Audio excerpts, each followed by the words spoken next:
नमस्कार, मेरा नाम पिंटू सिंह यादव है और आप सभी का न्यूज़ लाइव में स्वागत करते हैं। दोस्तों देखिए, क्या अब्बास अंसारी से डर गई यूपी सरकार?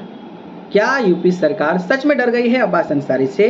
मैं ऐसा क्यों कह रहा हूँ, इसकी पूरी जानकारी आपको इस वीडियो में बताने वाला हूँ। तो चलिए शुरू करते हैं।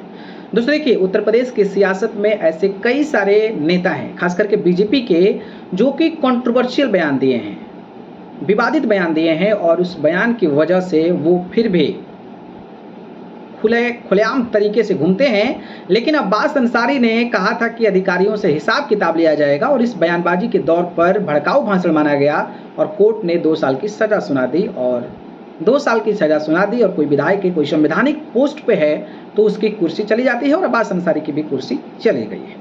लेकिन बड़ी बात यह है कि लोअर कोर्ट का यह फैसला है, अपर कोर्ट में जाकर इस मामले को चैलेंज दिया जा सकता है और अब्बास अंसारी ने यही किया। अब्बास अंसारी ने खुलेआम तौर पर चैलेंज दे दिया और कोर्ट ने उसको बखूबी स्वीकार भी कर लिया। अब जब स्वीकार कर लिया तो कुर्सी अभी भी बची हुई है, मतलब आप आनन फानन में ये चीज़ें नहीं कर सकते हैं। मामला जुडिशियल हो गया है तो थोड़ा सा आपको रोकना पड़ेगा, यानी कि अभी चुनाव को लेकर कोई बातें भी नहीं हो रही है। इस कड़ी में जब सुनवाई का दिन आया तो बहुत पहले, मतलब 10 तारीख से पहले सुनवाई होनी थी। ठीक है, सुनवाई होनी थी। उस दिन क्या हुआ कि सरकारी वकील साहब ने बोला कि भाई हमको थोड़ा सा समय दीजिए, थोड़ा सबूत जुटा लें हम भी, भाई कैसे चुनाव, मतलब कैसे केस लड़ा जाए। तो कोर्ट ने कहा कि ठीक है भाई, ले लीजिए समय, आप अपना सबूत जुटाइए। सरकारी वकील के कहने पर यह मामला को एक्सटेंड कर दिया गया और 21 तारीख को फिर सुनवाई होनी थी, यानी कि कल सुनवाई होनी थी। कल जब सुनवाई हुई तो भाई साहब जो वकील हैं, सरकारी वकील हैं, वो वहाँ पर शामिल ही नहीं हुए, यानी कि उन्होंने कुछ बता दिया कि हम इस कारणवश जो है इसमें हिस्सा नहीं लेंगे।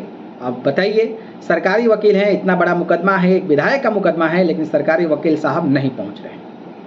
तो इसके पीछे की क्या मंशा है? क्या सरकार के पास सबूत नहीं है या फिर सरकार डर रही है कि भाई लोअर कोर्ट में तो कैसे भी करवा दिए, अपर कोर्ट में इस चीज़ से जूझ पाना मुश्किल है? और शायद यही वजह है कि बार बार जो है वहाँ पर सरकारी वकील नहीं पहुँच पा रहे हैं। अब मामला फिर एक्सटेंड कर दिया गया है 23 तारीख को। अब देखना दिलचस्प हुआ कि 23 तारीख को भाई साहब पहुँचते हैं कि नहीं पहुँचते हैं, और अगर नहीं पहुँच रहे हैं तो इसके पीछे की मंशा आप समझ सकते हैं। बाकी इस पर आप क्या कहेंगे, क्या वजह लगती है कि सरकारी वकील इस तरीके का सबूत नहीं दे पा रहे हैं? इस पर अपनी राय